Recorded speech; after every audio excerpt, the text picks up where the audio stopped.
I decided I was going to make a picture rather than an object. And I just said, I'm going to go ahead and do it.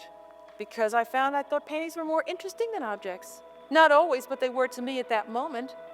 And I still want them to be a modern object, but I said, yeah, they're going to be three-dimensional space, and there's going to be overlapping, and I think it's really okay to go against what everybody says if you can possibly do it. I wish I could do it more.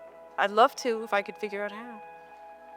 But, you know, nobody should tell you what anything's right about painting, I don't think.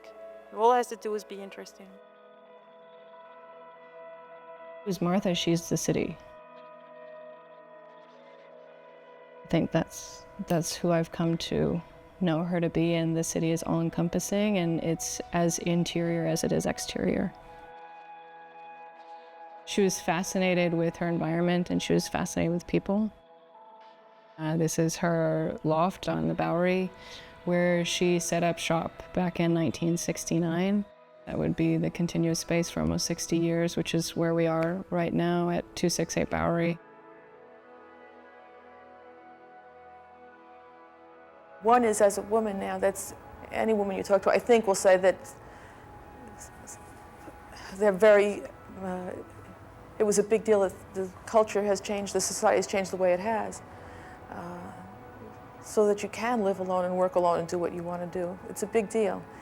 Often, I think, artists' reasons for doing things have as much to do with their art as with outside content.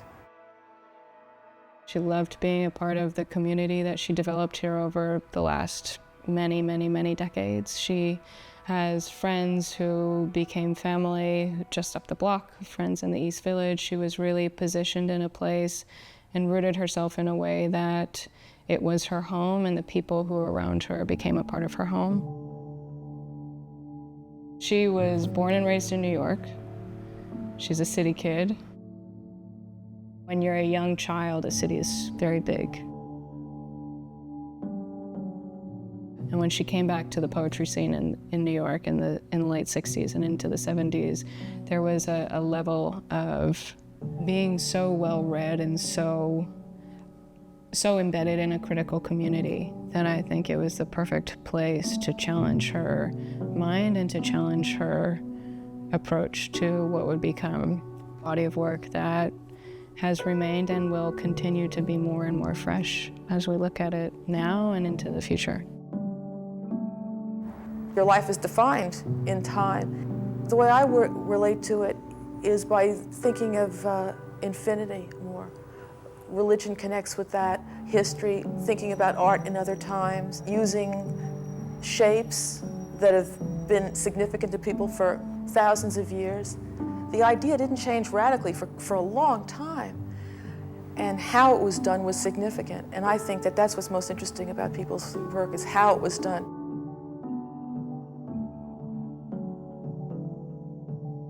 What's interesting is how much is left out while you know exactly what it is.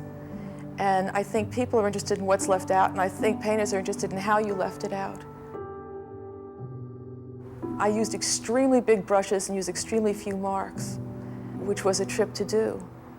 It's sort of like taking a high leap off something.